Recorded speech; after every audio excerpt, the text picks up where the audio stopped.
자, 하나님 요한복음 10장 10절 말씀, 우리가 잘 아는 말씀 같이 읽읍시다. 시작.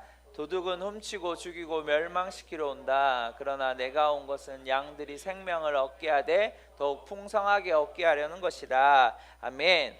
아멘. 하나님은 풍성하게 하십니다. 할렐루야. 하나님은 우리에게 풍성하게 하기 위해 오셨습니다. 할렐루야.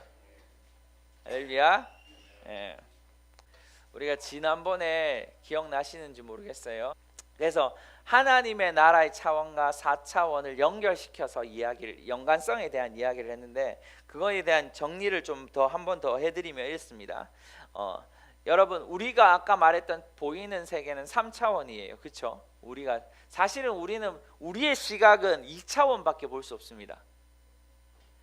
평면밖에 볼 수 없어요. 왜 그렇다 그랬죠? 우리가 지금 이것이 제가 지금 오른쪽에 보이는 스피커 뒤편은 볼 수 없잖아요. 근데 뒤편이 있는 것이죠. 그러니까 우리가 볼 수 있는 시각은 딱 요 부분이에요. 제가 아이패드를 들고 있지만 아이패드의 뒷면은 볼 수 없고 이 평면만 볼 수 있기 때문에 사실은 우리의 시각은 2차원이지만 우리가 살고 있는 곳은 사실 3차원이죠. 근데 이 3차원의 세계는 4차원, 무한의 시간과 무한의 공간. 지난번에도 얘기했던 것처럼 수많은 과학자들이 지금 뭐 20차원까지 지금 연구하고 있다는데 그것까지는 모르겠어요. 아무튼 3차원의 이상의 세계는 너무나 강대하고 너무나 큰 시간과 공간 속에 있다라는 것. 그 속에서 우리는 지배를 받고 있다라는 얘기들을 했어요. 자, 그런데 한번 생각해 보세요. 창세기 1장 2절에 보면 성경에 이런 말이 있어요. 한번 성경을 볼까요? 같이 읽읍시다. 시작. 그 땅은 형태가 없고 비어 있었으며 어둠이 깊은 물 위에 있었고 하나님의 영은 수면 위에 움직이고 계셨습니다. 하나님께서 말씀하시기를 빛이 있으라 하시니 빛이 생겼습니다. 아멘. 무한의 공간이 아니라 비어 있는 아무것도 없는 공간에 하나님이 무엇을 만드세요? 3차원의 세계를 만드시죠. 여기에 뭐라고 해요? 그 땅은 형태가 없고 비어 있었으며 어둠이 깊은 물 위에 있었고 하나님의 영이 수면 위에 운행하셨다. 비어있고 형태가 없는 공간, 영 차원의 공간에 하나님이 무엇을 만들어요? 3차원의 세계를 만드시죠. 무엇으로? 하나님의 말씀으로. 이 얘기를 좀 이따가 한 번 더 이야기할 건데 중요한 부분이 여기 하나 더 있어요. 자, 아무튼 우리가 아는 것처럼 하나님이 여기 이렇게 합시다. 예. 또 하나는, 자, 우리의 영혼은, 그래서 지난번에 이런 얘기했어요. 우리의 영혼은 3차원의 세계에 살고 있지만 또한 우리의 영은 몇 차원의 세계? 4차원의 세계에 있는 거예요. 믿으십니까? 왜 그런가요? 에베소서 말씀을 볼게요. 1장 19절에서 20절 시작. 하나님의 힘의 능력의 역사하심을 따라 믿는 우리를 위해 베푸신 하나님의 지극히 크신 권능이 어떠한지 여러분으로 알게 하시기를 기도합니다. 하나님께서는 그리스도 안에서 그 권능을 행하셔서 그리스도를 죽은 사람들 가운데 살리셨고 하늘에 있는 그분 오른편에 앉히셔서, 아멘. 우리를 에베소서 사도 바울이 에베소 교회를 향하여 뭐라고 말하죠? 우리가 이미 이 땅 3차원의 세계에 살고 있지만 우리는 또한 어디에 살고 있다? 하나님 오른편에 있다라고 말을 하죠. 할렐루야. 그래서 우리는 4차원의 세계에 동시에 존재하는 존재입니다. 그래서 지난번에 제가 이런 얘기했잖아요. 우리의 보여지기는 육체라고 했어요. 육이라고 얘기하는 육체는 3차원에서 존재하지만 우리의 영은 어디에 있는 거예요? 하나님의 보좌에 있는 것과 같은 것이죠. 그렇다면 여러분들의 삶의 태도가 어때야 되냐? 보이는 세계, 우리가 금요일도 얘기했고 정체성학교 때도 얘기했어요. 우리는 보이는 세계에 집중하는 것이 아니에요. 우리는 하나님의 보좌 우편에 있는 자로서 삶을 살아야 되는 거죠. 그럴 때 우리가 뭐 할 수 있는 거예요? 생육하고 번성하고 땅에 충만하고 땅을 정복하고 다스릴 수 있고 열방을 제자 삼을 수 있는 거예요. 이 원리를 모른다? 그러면 계속해서 인생을 방황하게 되는 거죠. 우리가 세 번째는 우리가 구원을 받을 때 우리의 영적인 존재인 우리는 4차원의 세계에서도 또 살았어요. 사실은 우리가 구원을 받고 난 다음에 우리가 예수 그리스도를 믿음으로 우리는 3차원의 살 뿐만 아니라 하나님의 보좌 우편에 있는 4차원의 세계에 살았지만, 또한 우리가 구원을 받기 전, 예수님을 믿기 전에 또한 우리는 또 4차원에 살았어요. 어떤 4차원에 살았을까? 성경을 볼까요? 골로새서 1장 13절 시작. 아버지께서는 우리를 어둠의 권세에서 구해내셔서 그분이 사랑하는 아들의 나라로 옮기셨습니다. 할렐루야. 뭐라고 말해요? 아들의 나라, 어둠에서 어디의 나라? 하나님의 보좌로 옮기신 거죠. 우리의 4차원의 공간에 우리의 아비는 누구였어요? 사단이었죠. 언제요? 예수 믿기 전에는요. 그런데 우리를 구원하신 그때 우리는 하나님의 아들의 나라로 딱 옮기시는 거죠. 그래서 지난번에 그런 얘기를 했어요. 수많은 믿는 자들보다 믿지 않는 자들이 더 잘 돼요. 왜 그렇다 그랬어요? 그들은, 믿지 않는 자들은 어떻게 어둠의 나라에 속해 있는데 다 잘 될까? 그들은 무엇을 이해하고 있냐면 4차원에 있는 공간을 3차원에 가지고 올 수 있는 그러한 태도들과 생각들과 마음과 말과 행동들이 있는 거죠. 다시 말해서 예수 믿는 사람들이 왜 지지리도 근근히 하루하루 인생을 살아갈까요? 언제는 좋았다가 언제는 슬펐다가 언제는 기뻤다가 언제는 고통스러웠다가 언제는 내 자식 보면서 내 남편 보면서 내 와이프를 보면서 왜 그렇게 살까요? 우리가 뭐 때문에 그러냐면, 지난번 기억나세요? 어둠의 나라든 모든 4차원에 있는 것들을 가지고 오기 때문에 그렇다는 거죠. 사실은 예수 믿지 않는 사람들이, 부자인 사람들의 태도를 보면 더 하나님의 나라의 것들을 가지고 옵니다. 그래서 그들이 부한자가 돼요. 제가 유튜브를 딱 봤는데 이재용 회장이 어느 날 법원인가 이렇게 나오는데 어떤 한 기자가 LG 핸드폰을 들고 나왔대요. 그러면서 이렇게 질문을 하는데 대답을 안 하는 거죠, 이재용 회장이. 지금 회장 됐죠. 근데 이제 그러니까 이재용 회장이 오히려 그 기자에게 물은 거죠. 왜 당신은 LG 핸드폰 쓰냐고. 그 기자도 뭐 자기가 쓰고 싶어서 뭐 쓰는데 뭘 말하겠습니까? 그러면서 당신이 원하는 핸드폰이 뭐냐고. 그러니까 그때 그 당시 뭐 삼성, 뭐 갤럭시, 뭐 통신사, 뭐 어떤 종류의, 그 다음에 어떤 통신사를 원하는지를 말했어요. 그 이재용 회장이 그걸 물은 거예요. 무슨 기종의 얼마짜리의 어떤 그 통신사를 원하냐고 물었을 때 어떤 통신사를 원한다라고 말했어요. 그러면서 그것을 이야기하면서 어디까지 가냐면 지하주차장까지 가게 됩니다. 근데 지하주차장에 어떤 사람이 하나 딱 나오더만은 그 사람에게 이재용 회장이 어떤 기종의 어떠한 통신사를 것을 가지고 오라는 거예요. 그러면서 트렁크를 딱 열어서 핸드폰을 딱 꺼내더만은 핸드폰을 이렇게 많이 꺼내냈겠죠. 뭐 꺼내면서 딱 보면서 그 기종의 그 통신사를 꺼내어서 이재용 회장에게 줍니다. 그리고 그 이재용 회장이 어떻게 하는 줄 아십니까? 그 LG 핸드폰을 가지고 자기에게 뭐 했던, 질문했던 그걸 주는 거죠. 제가 뭔 얘기를 할까요? 여러분, 이재용 회장 안에 있는 그 마인드가, 생각과 가치와 태도들이 하나님의 나라에 더 가까운 거 아십니까? 지금 부자니까 그렇죠. 삼성 핸드폰을 만드니까 그렇죠. 그럴 수도 있겠죠. 그런데 이 이재용 회장의 마음의 태도는 뭐예요? 주려고 하는 태도인 거죠.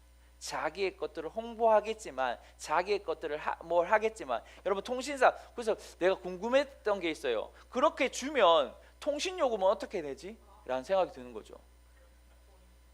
그러니까 뭘까요? 이재용 회장이 내는 거예요. 언제까지 낼지 모르겠지만. 여러분, 아니면 뭐 자기 개통을 해야 되니까 자기가 뭐 기자가 낼 수도 있겠죠. 뭐 그렇게 할 수도 있겠네. 아무튼 제가 그 그림을 보면서 이게 하나님의, 예수 믿지 않는 그도 하나님의 나라의 방식으로 살고 있네, 하나님의 태도를 가지고 있네 라고 느끼는 거예요. 다시 이야기할게요. 마지막으로 제가 얘기하고 싶은 지난번에 요약을 하면 이래요. 우리의 모든 믿는 자들이 지금까지 4차원 보이지 않는 세계의 것들을 접촉해서 가져온 적이 잘 없어요. 그런데 이제는 어떠한 하나님이 원하시는 부르심이 있냐면 하나님의 것들을 가지고 이 땅에 풀어놓는 자를 통해서 하나님은 더 일하실 겁니다. 4차원의 것들을 접근하고 하나님의 나라에 있는 것들에 접촉해서 그것을 가져오는 자들을 통하여 일하실 거예요. 무엇이냐면, 여러분, 모세가 하나님으로부터 어떻게 하나님을 만날 수 있는지에 대한 장막에 대한 그림을 보여주세요. 그리고 그 장막을 누가 만들어야 됐어요? 하나님의 부살렐과 오홀리압이 만들어야 됐었죠. 근데 그들에게 부살렐과 오홀리압의 그 큰 청사진 안에 만들 수 있는 뭐가 필요했을까요? 하나님의 영과 지혜가 필요한 거죠. 무슨 말인지 아시겠어요? 제가 지금 모세는 4차원의 것을 접근해서 가지고 청사진을 큰 설계도로 가지고 왔어요. 그걸 만들어내는 것이 필요한데 그 만들어내는 것을 누가 했어요? 부살렐과 오홀리압이 했단 말이에요. 지금 세상 사람들은, 세상의 부한자들은 4차원의 것들을 가지고 지금 3차원에 풀어놓고 있단 말이에요. 근데 우리는 4차원의 것들을 가지고 오지도 못하고 가지고 와도 풀어내지 못하니까 우리가 믿지 않는 자로서, 믿지 않는 자에게 뒤처질 수밖에 없는 것이죠. 오늘 우리에게 중요한 시즌이니 우리의 7대 영역을 이야기한다면 세상 가운데 모두가 리더가 될 수는 없겠죠. 그런데 모두가 리더가 되지 않는다 할지라도 우리의 책임이 뭐냐면 하늘에 있는 것을 이 땅 가운데 가지고 와야 될 책임이 있는 거죠. 그것이 뭐예요? 주기도문. 하늘에 계신 우리 아버지의 이름을 거룩하게 하시며 아버지의 뜻이 하늘에서와 같이 이 땅에서 이루어지기 원합니다. 할렐루야. 이것이 바로 4차원의 세계의 보좌 우편에 앉은 자가 이 땅에 가지고 와야 될 것인 거죠. 그래서 하나님이 우리를 3차원 몸뚱아리를 가지고 있지만 4차원의 보좌에 앉은 자라고 말하는 거예요. 뭔 말인지 아시겠어요? 제가 그 얘기를 지난번 했던 거예요. 그럼 지금 목사님이 10몇 분까지 지금 서론만 한 거예요. 지난주 요약만 한 건데, 그러면 우리가 어떻게 이 4차원의 것들을 접근해서 가져올 수 있을까? 조영규 목사님 4가지를 이야기해요. 오늘 첫 번째 것들을 이야기하려고 합니다. 바로 첫 번째는 뭘까요? 생각입니다. 여러분의 생각이 어디에 접근하는 거예요? 4차원에 접근하는 거예요. 왜 생각이 중요하냐? 여러분 꼭 이 책을 읽어봤으면 좋겠어요. 내의 스위치를 켜라라는 그 책, 정말 중요한 책입니다. 캐롤라인 리프 박사님이 쓴 내 스위치를 켜라는 책을, 여러분 부를 우리 집사님도 저도 그 부자 아빠 가난한 아빠 읽어봤거든요. 경제책을 읽기 전에 정말 먼저 읽어야 될 책이 뭐냐면 저는 내외 스위치를 켜라라는 책이라고 생각해요. 자, 그분이 이런 말을 해요. 자, 사고방식은 여기 있어요. 여기 있네요. 같이 한번 읽을까요? 시작. 사고방식은 자기의 영혼 육뿐 아니라 주변 사람들에게까지 지대한 영향을 끼친다. 오늘 당신의 마음속의 결심은 당신의 정자와 난자의 변화를 가한다. 그리고 변화된 정자와 난자를 통해 향후 4대손에 이르기까지 그 영향을 받게 된다. 이렇듯 오늘 당신이 내린 결정은 후손들의 삶의 질을 변화시킨다. 심지어 후손들이 무엇을 선택할지에도 의미심장한 영향력을 행사할 것이다. 이는 성경적으로 옳고 또 과학적으로도 입증된 사실이다.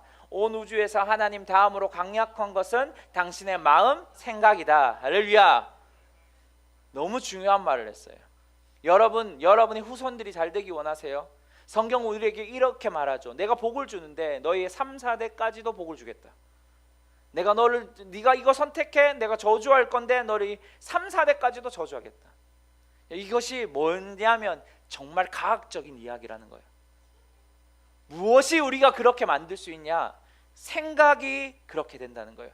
그래서 이 박사님은 뭐라고까지 이야기하냐면 온 우주에서 하나님보다 더 강력한 것이 있는데 그것은 뭐냐? 우리가 어떻게 생각하느냐라는 거예요. 우리가 정체성 학교 때도 배웠죠. 우리 혼의 가운데 정말 중요한 부분이 뭐라? 지정의 중에 우리의 생각이다. 생각을 통하여 우리의 문이 열려지는 거거든요. 생각을 다루지 못한다면, 생각을 통하여 여러분이 4차원에 접근하는 법을 배우지 못한다면 우리는 계속해서 뒤처지게 될 겁니다. 두려움을 주려고 하는 것이 아니에요. 하나님이 우리를 그렇게 만드셨어요. 그렇게 만든 것을 지금 과학자들이 그것을 입증하고 있는 거예요.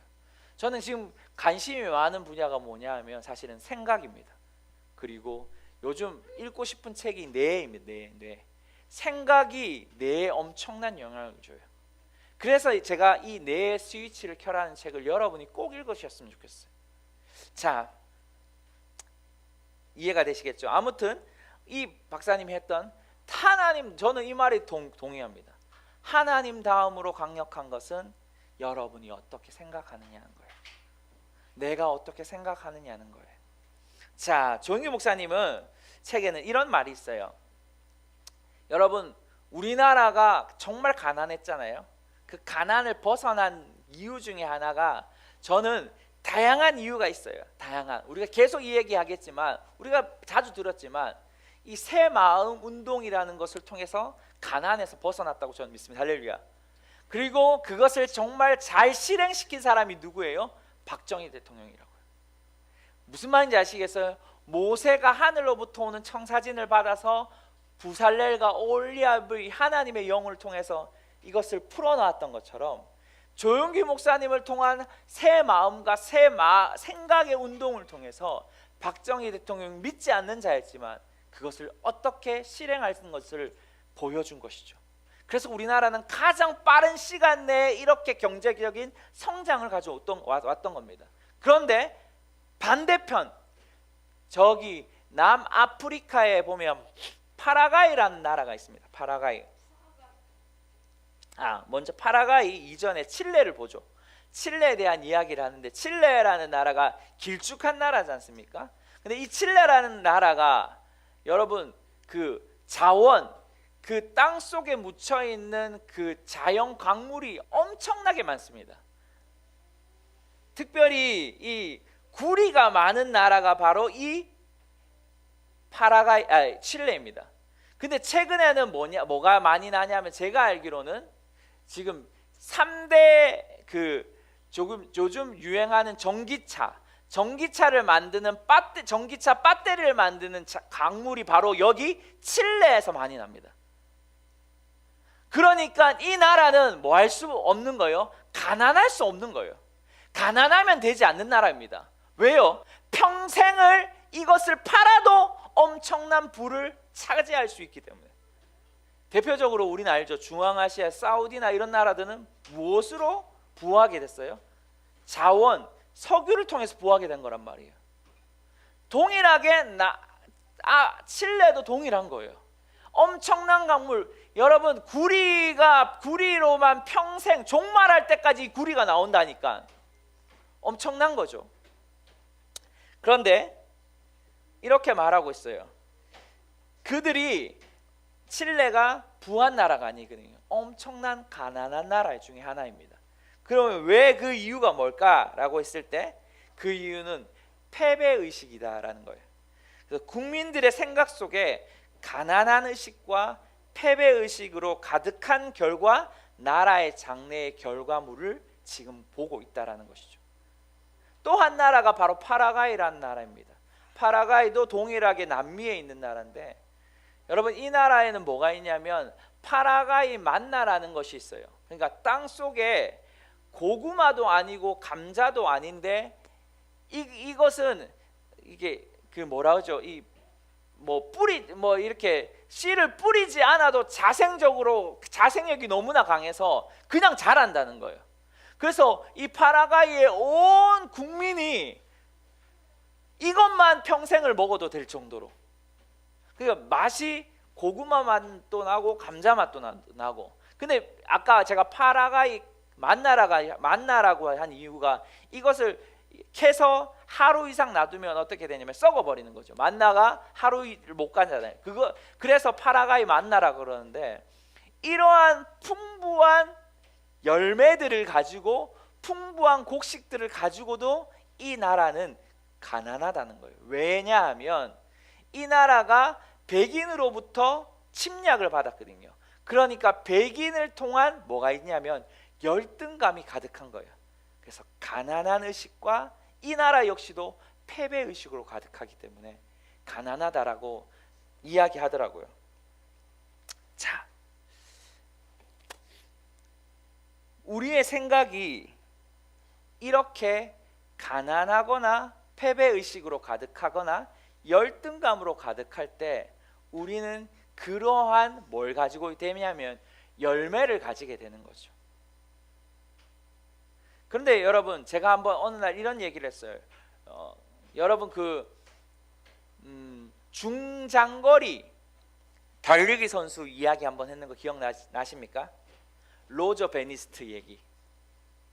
여러분 1마일에 1.6km 정도 되거든요.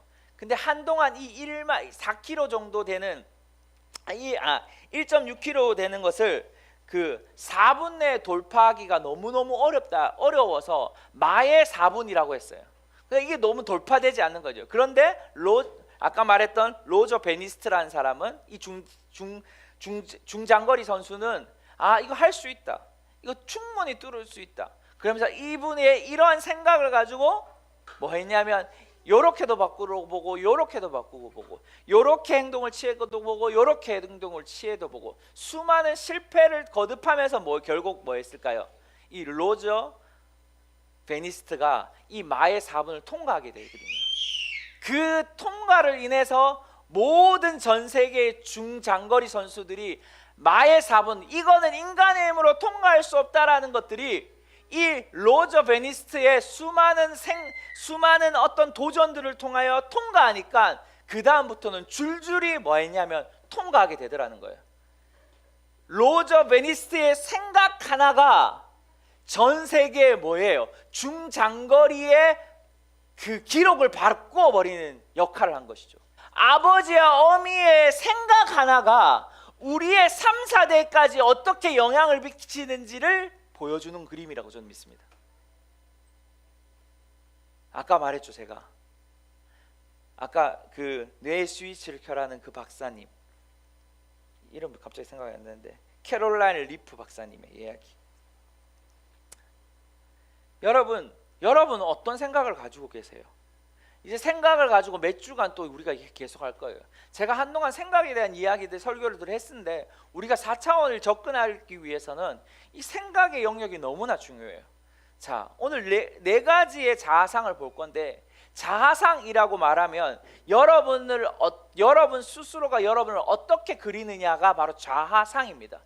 자아상이라는 건 달라요. 그건 여러분이 여러분 스스로를 어떻게 생각하느냐입니다.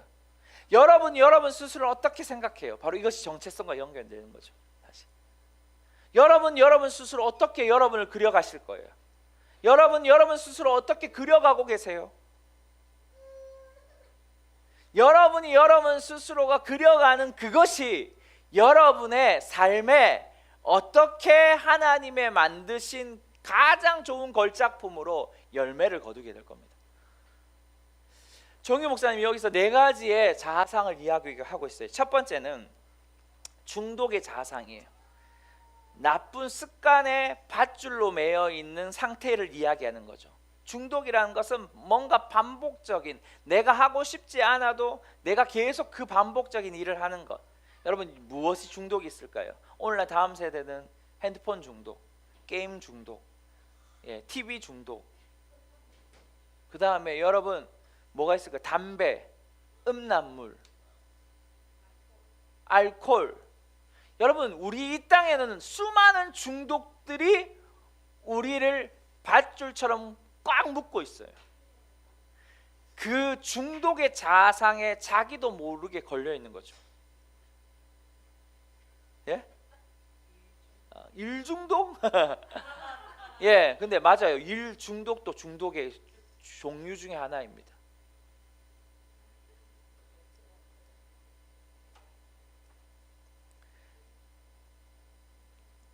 그러한 사람들이 대부분 그 중독의 밑에 깔려 있는 것이 뭐냐면 이렇게 생각한다는 거죠. 나는 별 볼 일 없는 사람이다.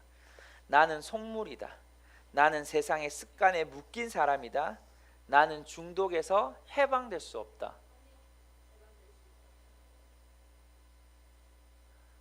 여러분, 제가 그랬어요. 공부도 중독입니다. 사실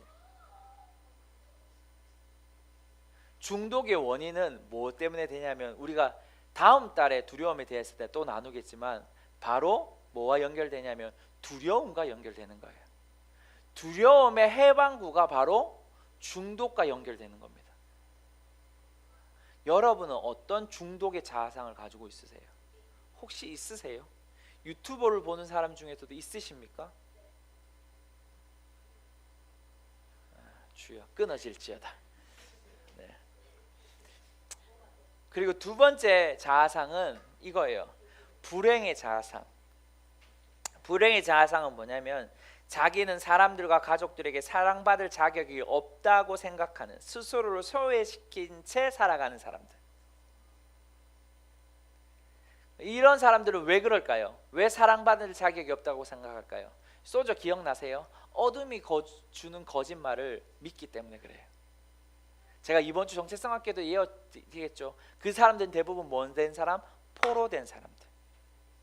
어둠이 주는 거짓말. 여러분, 소저 책에 이런 말이 있죠. 어린 아이가 갑자기 밖에서 놀다가 집에 들어왔을 때 사람들이 자기를 다 받아주지 않고 아무도 무심채 좋아하지 않더라는 거예요. 그것을 평생을 뭐예요? 살아가더라는 거예요. 무슨 거짓말이었어요? 진리를 보니까 그 꼬맹이 아이를 위한 생일 파티를 위해서 개가 오는 것을 보고 사람들이 다 입을 닫은 건데, 그 아이는 어릴 때 그 하나의 사건을 통해서 어둠이 주는 거짓말을 믿어버린 거죠. 그리고 또 하나는 뭐 있을까? 여러 가지 중에 있을 때 이혼의 아픔을 겪은 사람들, 어릴 때. 어린 아이들은 뭘 생각하냐면, 부모님이 이혼의 원인을 대부분 누구의 책임이라고 생각하냐면 자신의 책임이라고 생각합니다. 그래서 자신이 어떻게 부모님을 좋게 할지를 생각해요. 그것을 한계를 느낄 때 이런 불행의 자아상이 나오는 거죠. 우리 부부가 싸울 때도 동일합니다. 그래서 부부가 자녀들 앞에서 싸우지 말라고 말해요. 우리도 싸우긴 하지만, 어제도 치열하게 한번 싸웠지만, 네, 예, 여러분, 그런 부모가 자녀들 앞에서 싸우는 것들을 하면 안 됩니다, 사실은. 그래서 저도 종중하게 우리 아이들에게 사과를 요청했어요. 네, 네. 아무튼 중요한 것은, 이러한 사람들은 이렇게 말해요. 나는 사랑받을 자격이 없다. 나는 쓸모없는 사람이다. 그리고 이 사람들은 매사가 뭘까요? 부정적이에요. 그리고 적대적인 미움을 가지고 있고 분노하게 되는 그러한 삶. 이러한 삶이 불행의 자아상을 가지고 있다라고 이야기를 하죠. 자, 세 번째는 병약한 자아상입니다. 병약한 자아상은 몸이 약한 사람들을 이야기해요. 어떤 체력적으로 몸이 약해요. 그러니까 체력적으로 몸이 약한 사람은 뭐하고 합니까? 아, 내가 몸이 약하니까 나는 이렇게밖에 할 수 없어. 잘 들으셔야 돼요. 나는 몸이 약하니까 이거밖에 할 수 없어. 그것은 하나님이 주신 자아상이 아닙니다. 여러분, 그것을 인정하지 마세요. 제가 지난주에 설교를 하고 나서 목이 너무 아픈 거예요. 이 코로나 아닐까라는 순간에 생각이 들어오려는 찰나에 주님 앞에 내가 기도했죠. 예수님의 이름으로 내가 명한다. 채찍에 맞음으로 모든 질병은 나음을 받았다. 할렐루야. 채찍에 맞음으로 나의 모든 연약함은 떠나갔다. 진짜 그렇게 하고 난 10분 뒤에 제 목이 아픈 것이 사라져 버렸어요. 여러분, 나의 병약한 것을 인정하는 순간 예, 그것은 사단이 좋다, 그래, 맞다라고 하고 우리의 생각을 침투해 버리는 거예요. 그래서 우리의 삶에 뭐 하냐면 불행의 자아상을 만든다고요. 여러분 가운데 분명히 불행의 자아상을 만들어가는 사람들이 있을 거예요. 나는 이런 사람이니까, 나는 이러니까, 그래 나는 이거밖에 안 되니까, 그래 나는 이렇게 해야지, 나는 수술했으니까, 나는 우리의 재정 상태가 요거밖에 안 되니까, 우리의 환경은 요거밖에 안 되니까, 우리 엄마 아빠가 해준 거 요거밖에 없으니까. 그게 바로 불행의 자아상입니다. 그것을 인정하는 순간 어둠이 좋다, 그래 니는 그거밖에 안 된다 라고 기가 막히게 들어와서 우리를 뭐 하냐면 들눕게 합니다. 우리를 가둬두는 거예요. 여러분이 지금 그리고 있는 자아상이 뭐예요? 마지막으로 실패한 자아상이에요. 요거와 불행의 자아상이 비슷한데, 제가 생각하기에는 무능력하고 배경도 없고 늘 가난하고 생활고에 허덕이는 자신의 모습을 보며 나 같은 사람은 이 세상에 버림받은 사람이다, 하류 인생이다, 쓰레기 인생이고 나는 무엇을 해도 실패하고 나는 가난뱅이다. 우리 교회는 이런 사람이 없겠죠. 그런데 여러분 마음 가운데 이것이 언제 조금이라도 올라온 사람들은 불행의 자아상을 가지고 있는 거예요. 내 스스로가 나를 이렇게 그려가는 거죠. 이 네 가지만 있는 것이 아니죠. 조영규 목사님 이 네 가지를 말하고 있었어요, 사실. 근데 중요한 거는 이 모든 것이 무엇으로 오냐면 두 가지 중에 하나입니다. 우리 이번 주 배웠죠. 갇혔거나 내가 포로됐거나 어둠이 주는 멋진 속임수에 우리가 참 잘 걸려 넘어지는 거예요. 그것이 뭐 하냐면 우리의 생각에 물을 주는 거예요. 물을 주면 물을 줄수록 그 나무는 썩지가 않습니다. 그 나무는 잘 자랍니다. 열심히 자랍니다. 화려하게 자랍니다.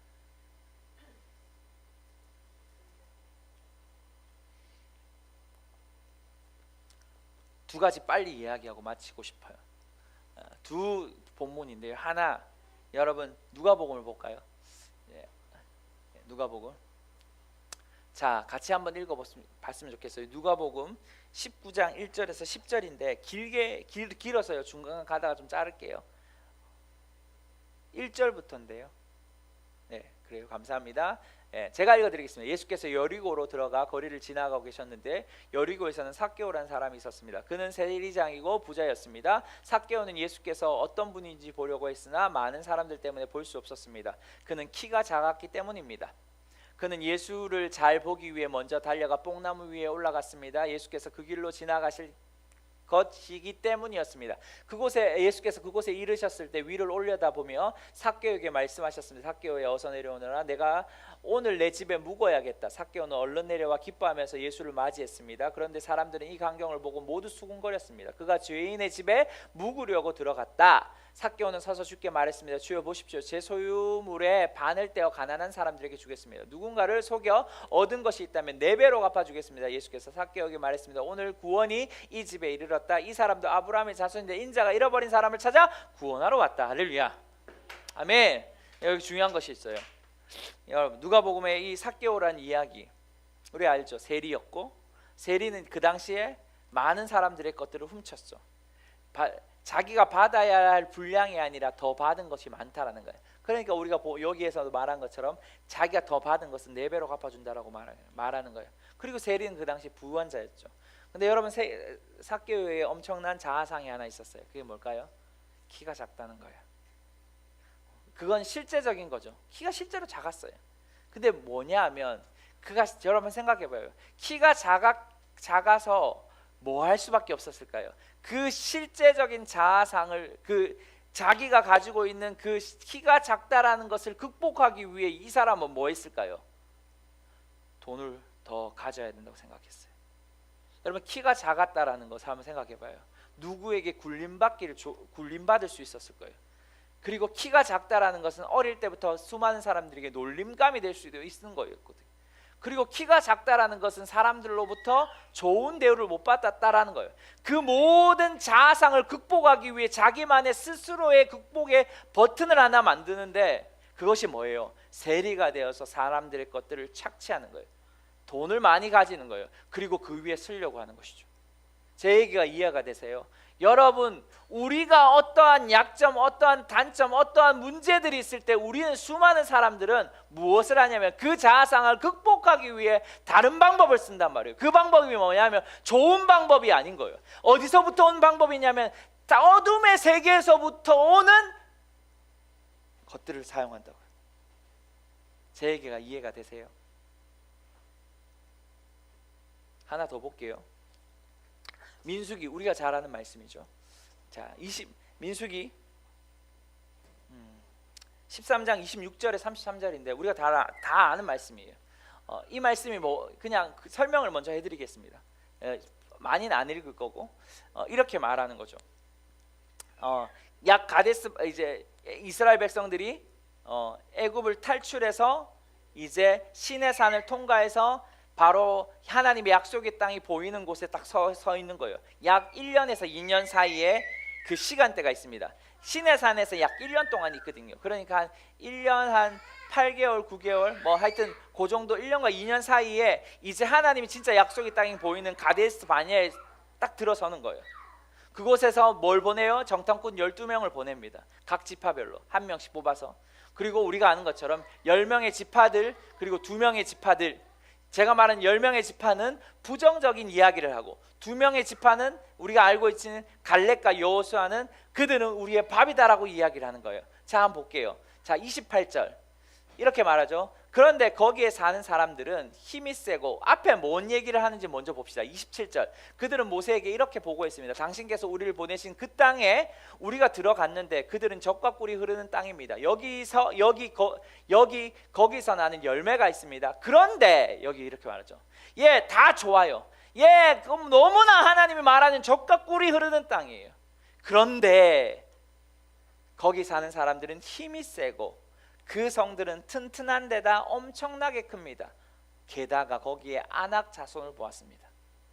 우리가 이렇게 말하는 태도를 가지고 있지 않나요? 예, 하나님의 약속은 이렇고 하나님은 이렇게 하실 거예요. 말씀은 이렇게 되어 있으니까 맞아요. 그런데 이것이 바로 우리에게 있는 부정적인 자아상인 거예요. 제가 열받는 것이 있어요. 제가 화내는 것이 있어요. 우리 와이프하고도 한 번씩 싸우면서 화내는 것이 있어요. 예, 하나님이 이렇게 말씀하셨었는데, 하나님이 이렇게 하셨어, 이렇게 하셨는데, 그런데는 왜 들어가는데? 라는 거예요.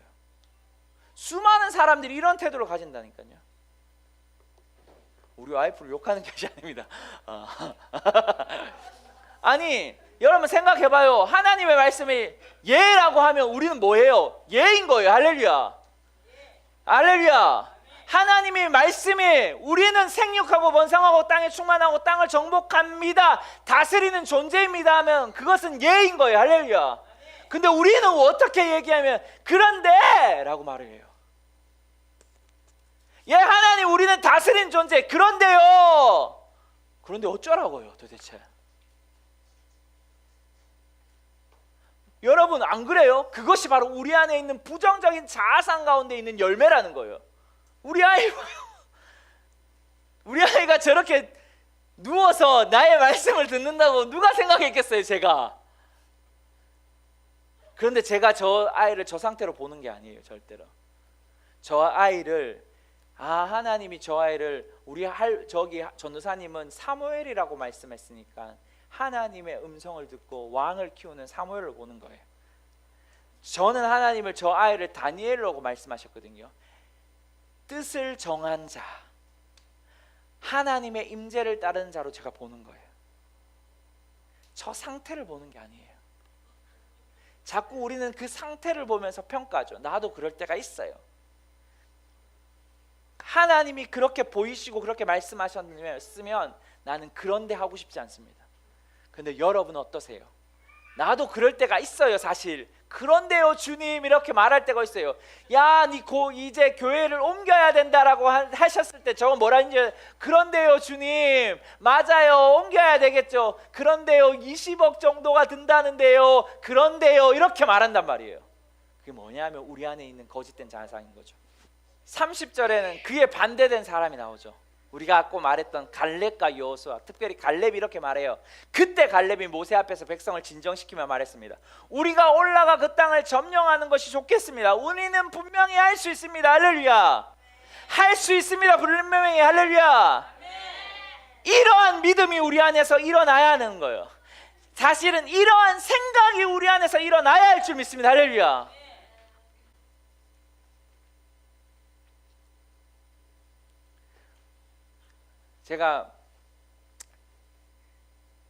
저도 저의 연약함이 있어요. 분명히 이 얘기를 할렐루야. 사모님, 여러분 우리는 갈렙의 생각을 하는 거예요? 아니면 우리는 지금 10명의 정탐꾼의 생각을 하는 거예요? 자, 이렇게 말했어요. 갈렙이 이렇게까지 말했어요. 자, 그 다음 절을 볼게요. 33절. 자, 이스라엘 백성들이 이렇게 말해요. 우리가 거기서 네피림 곧 네피림에게 나온 아낙 자손을 보았습니다. 장대처럼 큰 아낙 자손이죠. 우리의 눈에도 우리가 메뚜기처럼 보였으니 이게 바로 자상인 거예요. 우리의 눈에도 우리가, 누가 말 안 했어요? 하나님이 뭐라고 말했어요? 너는 적과 꿀이 흐르는 땅으로 들어갈 거야. 너는 들어가 보낼 거야. 너가 지금까지 본 하나님의 10가지 재앙, 공회를 가르시고 만나를 주시고 메추라기를 주시고 신발과 그 땅 신발이 옷과 신발이 닳지도 않고 하나님의 그 해와 달의 영광, 구름과 구름 기둥 같은 불기둥 같은 그 영광을 쭉 보여셨는데 그들이 뭐라고 말해요? 지금 내 눈에도 내가 메뚜기 같아요. 뭐예요? 그런데 여러분의 신앙에 그런데를 좀 빼시면 안 될까요? 나도 그런 데가 들어가는데 들어갈 때가 있어요. 근데 제가 대화를 해보면 성도들하고 대화를 해보면 10마디 중에 9마디는 뭐냐면 그런데요 목사님 이라고 들어가요. 여러분, 우리가 사실은 금요일에도 말했던 것처럼 문제 앞에 직면했을 때 우리의 신앙이 사실 드러나요. 우리가 어떤지가 드러나요.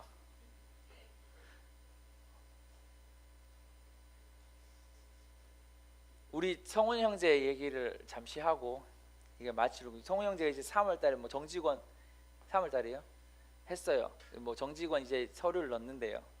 너무 잘 됐죠. 그래서 그래 넣어라, 너 정말 하나님 은혜를 주시는가 보다 하고 있어요. 그러면서 그 옆에 있는 아내분이 이런 말을 했어요. 안 되면 할 수 없고 뭐 이렇게 말을 하는 거죠. 그게 뭔 말이에요? 되면 좋고 안 되면 안 좋고. 우리가 믿음으로써 뭔가 하나님이 사인을 줬으면 우리는 그런데라고 이렇게 들어간다는 거예요. 그게 뭐냐면 우리 안에 있는 잘못된 자상이라는 거예요. 제가 여기 콕 집어서 이야기하려고 하는 게 아니라 누굴 정죄하는 것이 아니라 우리 모두가 다 어떨 땐 다 그래요. 그렇게 그런데라는 신앙이 들어가는 거죠. 그게 뭐냐면 우리의 생각 가운데 있는 우리가 우리 스스로를 그릴 때 그러한 식으로 그리는 거예요. 여러분, 아까 말했던 우리는 중독의 자아상, 불행의 자아상, 그 다음 뭐라 그랬죠? 병약의 자아상, 그 다음 실패의 자아상. 이 모든 것이 우리의 자아상입니까? 사실 아니죠. 어둠이 우리에게 자꾸 주려고 하는 자아상인 거예요. 그러면 하나님의 자아상은 뭘까요? 중요한 것이 이거예요. 오늘 여러분이 이런 거, 그런데 신앙 버려, 이 얘기를 하려고 하는 것이 아니에요. 집에 갈 때 꼭 그런 식으로만 듣고 가시는 분들이 몇 명 있어요. 근데 중요한 것이 있어요. 우리는 이러한 자아상을 그려야 되는 것이 아니라, 이러한 것들을 우리는 상상해야 되는 것이 아니라, 제가 딱 두 가지만 하고 빨리 마치겠습니다. 반주해 주시고. 자, 첫 번째는 고린도후서 5장 17절 말씀인데요. 이것이 중요해요. 자, 같이 읽읍시다. 시작. 그러므로 누구든지 그리스도 안에 있으면 새로운 피조물입니다. 옛것은 지나갔으니 보십시오, 새 것이 되었습니다. 할렐루야. 할렐루야. 우리는 우리 자신을 그릴 때 무엇으로 봐야 된다? 새로운 피조물로 봐야 되는 거예요. 새로운 피조물의 자아상을 그릴 수 있어야 돼요. 두 번째가 이거 한 번만 더 읽을게요. 저는 이 말씀을 정말 좋아해요.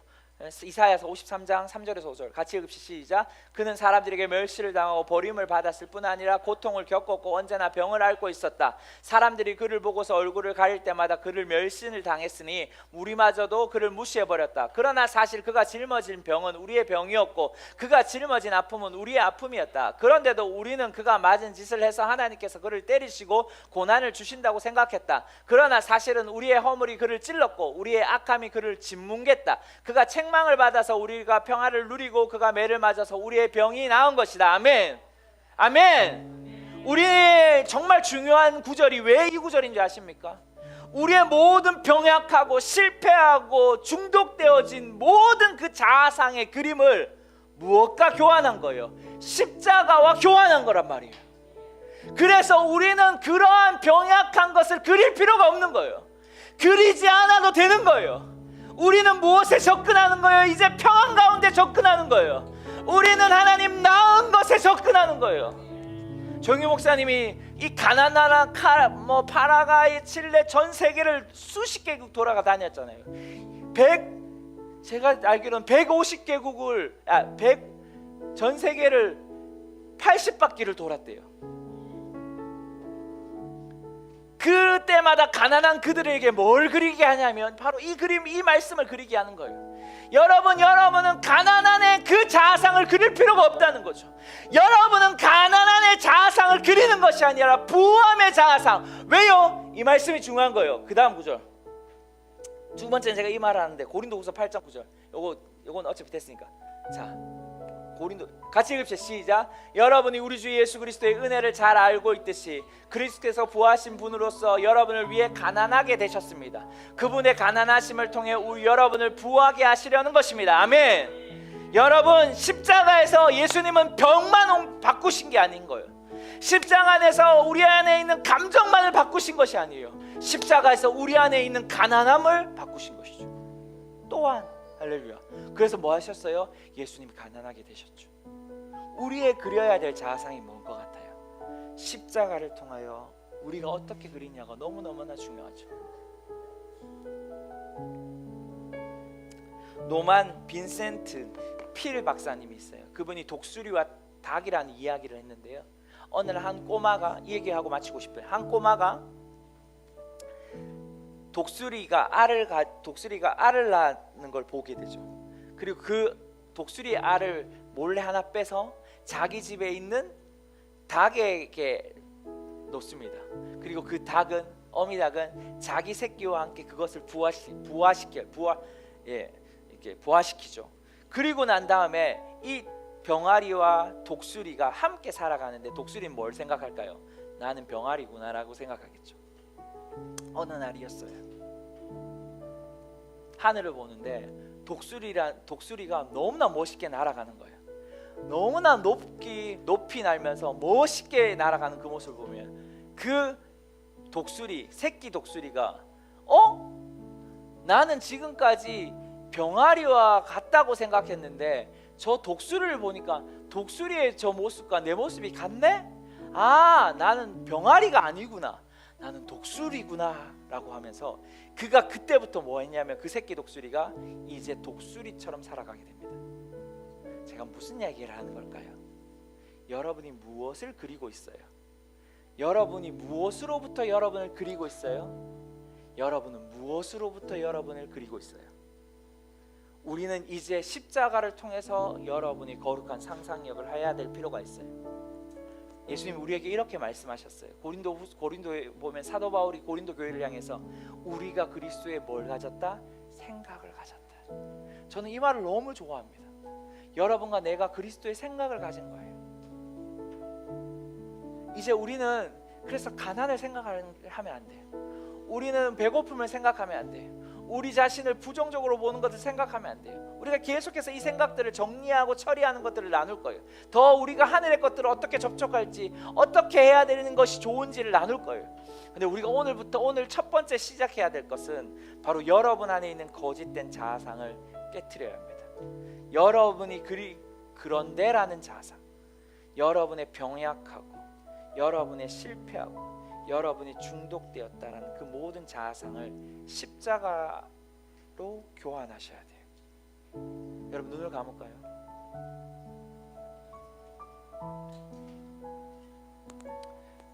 여러분 이 네 종류의 자아상이 있을 수 있어요. 그리고 여러분은 어쩌면 메뚜기와 같다라는 자아상을 그릴 수 있어요.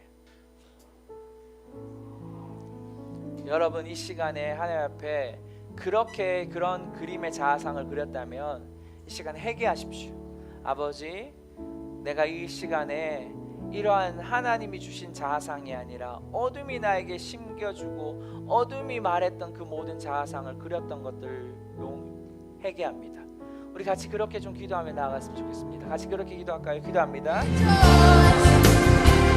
will rejoice.